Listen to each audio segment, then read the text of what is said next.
네, 200입니다.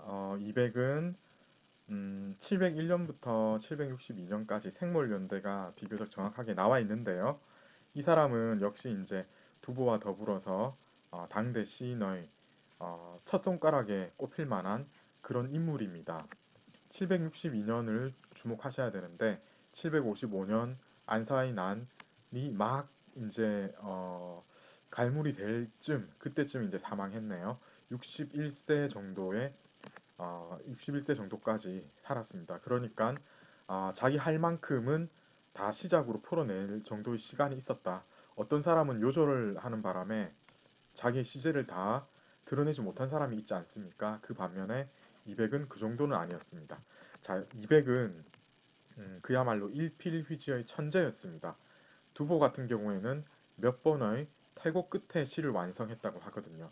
따라서 이 두 사람은 서로 약간은 다른 품격입니다. 실제로 이백과 두보는 똑같이 천재였는데 이백 같은 경우에는 정광석화처럼 머릿속에 시상이 그대로 각인이 되면 그것을 순간적으로 풀어내는 그런 종류의 그야말로 빠른 발빠른 천재였고 두보 같은 경우에는 시의 구상이 200보다는 조금 느리기는 했지만은 태고를 해서 특히 율시 같은 경우에는 평측을 잘 조절을 하고 아분을 맞춰가지고 이것을 어, 그 율시 같은 경우에는 태고를 하지 않으면 좋은 율시를 쓸 수가 없었거든요.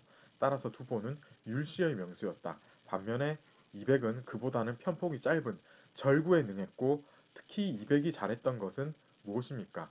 예, 바로 뒤에 나올 건데 고풍하고 그리고 이고채 시처럼 옛날에 이미 지어졌던 시를 흉내내어서 자기 언어로 바꿔서 탈바꿈해가지고 고시의 형태로 지어내는 그런 창작에 능했습니다. 자, 이 사람은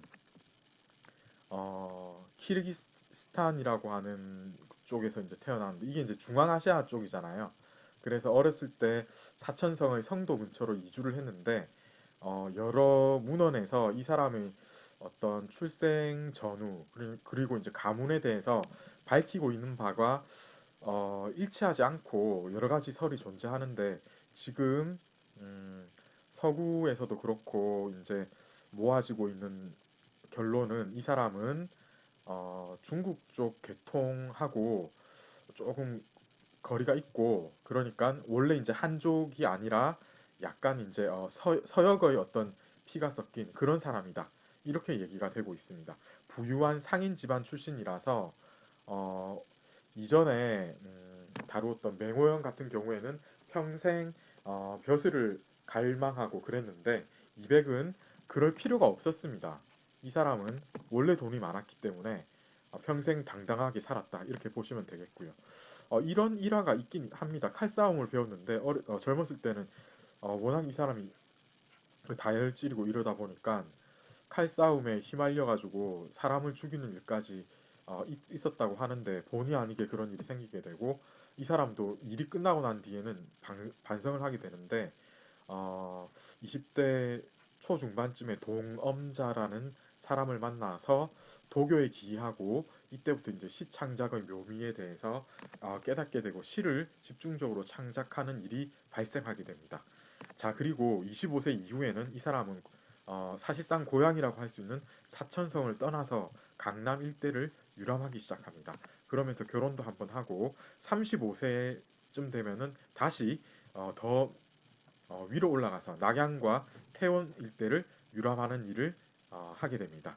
그리고 결혼을 한 번 더 하기도 해요. 그리고 이 사람은 근데 이제 성격답게 어, 가정을 제대로 돌보는 그런 사람이 아니었습니다. 이 사람의 주된 목적은 인생을 즐겁고 호기롭게 사는 데 있었기 때문에 두보처럼 아들 걱정하고 가족 걱정하고 이런 시는 아예 찾아볼 수조차 없습니다. 37세의 이 사람이 은거하면서 시창작에 몰두합니다. 다른 몇 명의 시 잘 쓰는 사람들하고 어떤 한 곳에 확 처박혀가지고 시창작에만 몰두하는데 그의 목적은 이렇게 시만 짓다가 도사 같은 생활을 하다가 어, 인생을 끝내는 거였는데 뜻밖에도 그의 시의 명성이 널리 퍼짐으로 인해 가지고 그는 어, 전국적인 명사가 되고 이 일을 빌미로 삼아서 이백은 장안의 유람을 하고 또한 이제 과거를 응시하는 일까지 있게 되는데요. 낙방을 하게 됩니다. 이때 이제 이인보하고 양국충이 그 당시 최고의 권세가 있는데 이백을 두고 의견이 엇갈려 가지고 낙방을 했다 이런 말이 있습니다. 그런데 그의 시제를 눈여겨본 다른 사람들이 당현종한테 추천을 하고 당현종하고 이게 이제 눈에 띄어라고 해야 되네요. 예. 당현종하고 음, 양귀비의 사랑을 받으면서 관직 생활까지 하게 되는 그런 일을 당하게 되는데 여러 가지 이제 일화가 전해지는데 결국 이제 황관 고력사의 미움을 사서 파면을 당한다고 합니다. 전해지는 일화로는 청평조라는 시를 쓸 때 양귀비한테 먹물을 좀 마련하게 하고 황관 고력사한테는 예, 어, 그때 이제 이백이 술이 잔뜩 취해 있었는데 황강 고록사한테는 술김에 양말 벗겨라는 이런 일까지 시키고 이러니까 사람이 얼마나 다른 사람을 안중에 두지 않고 자기 마음대로 하는 것처럼 보이겠습니까? 이러다 보니까 주위 사람들한테 미움을 사가지고 결국은 이제 황강 고록사나 양귀비 측에 해당되는 인물들한테 어, 한마디로 단단히 찍힌 거죠. 결국 파면을 당합니다. 그런데 파면을 당하면서 오히려 이백의 입장에서는 즐거울 수도 있었을 것 같습니다. 이백은 바로 얼마 뒤에 두보하고 의기투합해가지고 1년간 전국을 유람하면서 시를 같이 쓰고 교류하는 이런 즐거운 생활을 하게 됩니다. 변주에서는 고적과도 만나서 이 두보하고 했던 이런 시적 교류를 즐기게 됩니다. 한때 이 이백 같은 경우에는 도사 생활을 하기도 되는데요. 이런 식으로 이백은 자기 내키는 대로 한평생을 그야말로 거리낌 없이 살다간 사람이다. 이렇게 보면 되겠고요. 그의 시의 주제를 보면 자연의 아름다움, 강산의 정취, 그리고 인걸의 기백 이런 것들을 위주로 호탕하고 예, 호기로운 그런 시를 많이 썼습니다. 그런데 한편 이 사람은 약간의 현실주의적인 작품도 쓰게 되었습니다. 주로 현실주의적인 작품은 두보하고 연결이 되는데요. 그런데 실제로 두보도 인거리 기백, 강산의 정치, 자연의 아름다움 이런 시를 아주 많이 썼거든요. 그럼에도 불구하고 각각을 대변하는 것은 역시 어, 따로 있었기 때문에 이백이 오히려 이쪽으로 잘 알려지고 두보는 현실주의적인 작품으로 잘 알려지고 그렇게 된 것 같습니다. 그러나 이백과 두보 정도 되는 대시인이라면은 안 다뤄본 주제가 없을 정도로 아주 방대하게 스펙트럼이 다양한 그런 시를 남겼다. 그렇게 보시면 되겠습니다. 자, 이제 이백의 문학성에 대한 평가를 해야 되겠는데요. 이 사람은 오원시하고 칠원의 장편, 단편. 그러니까 오원 단편, 칠원 단편, 어, 오원 장편, 그리고 칠원 장편. 전부 다 잘 쓴 겁니다. 그러니까 보통 근채시가 5원 아니면 7원이지 않습니까? 그리고 장편을 쓰든가 아니면 단편 쓰든가 어떤 사람은 단편에만 능하고 어떤 사람은 장편에만 능하고 그런데 이 사람은 5원 장편 단편, 7원 장편 단편 모든 형식에 다 능했던 그야말로 천재적인 사람이었다. 특히 그런데 이 사람이 뛰어났던 것은 악부체를 빌려서 쓴 옛날 악부체를 빌려서 쓴 고시 형태에 뛰어났고 또한 짧은 글 왜냐하면 머릿속에 순간 떠오르는 그 시적인 어떤 발상을 그대로 일필휘주로 그려내야 되는 것은 절구입니다. 율시는 도저히 그렇게 작성이 안 됩니다.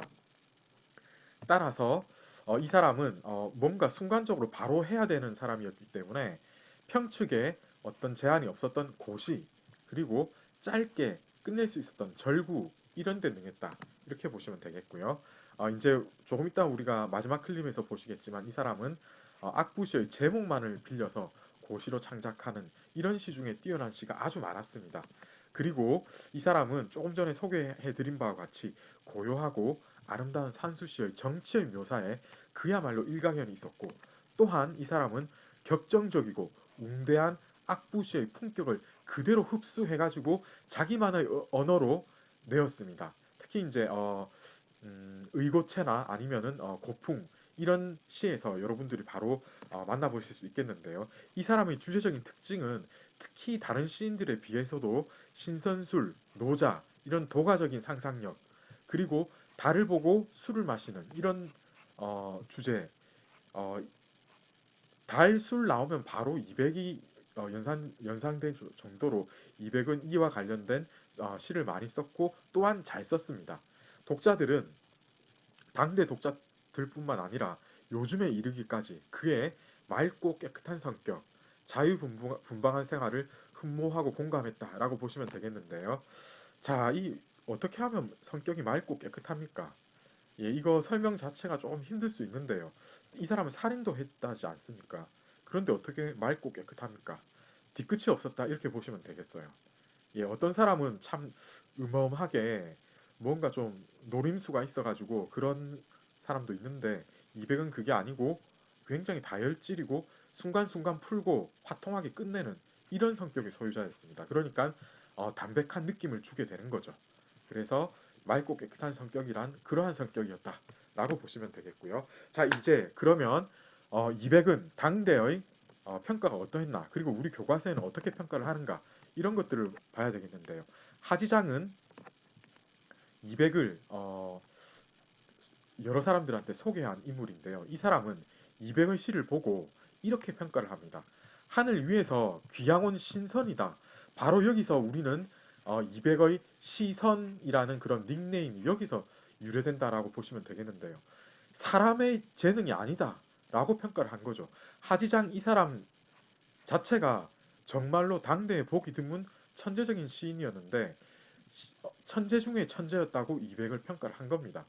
두보는 이백과 더불어 탑2였는데 그런데 두보는 이백을 한번 만나서 1년 동안 같이 생활을 하고 이백에 대해서는 도저히 자기가 미칠 수 없다고 느끼게 됩니다. 그래서 어떤 식으로 이백을 평가를 하게 되냐면 붓을 대면 놀란 듯한 비바람이 일게 하고 시가 이룩되면 귀신도 울린다라는 과장법으로 표현을 했는데 이 정도로 이백은 한자 한자의 그 기상이 대단했고 따라서 사람의 눈으로 보기에는 이거는 귀신도 곡하게 할 그 정도의 뛰어난 재능이 아닌가라는 느낌이 들 정도로 보통 사람의 재주로는 도저히 따라갈 수 없는 그런 시제를 보였다라고 보시면 되겠습니다.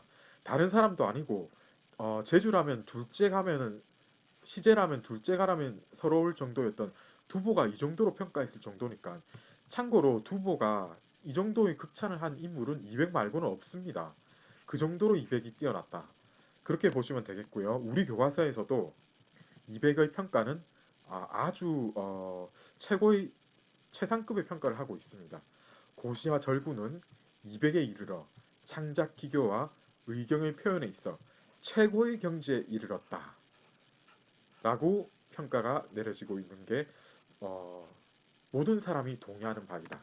이렇게 보시면 되겠습니다. 자, 이제 여러분 200은 어떤 시를 남겼는지 한번 살펴보셔야 되겠는데요.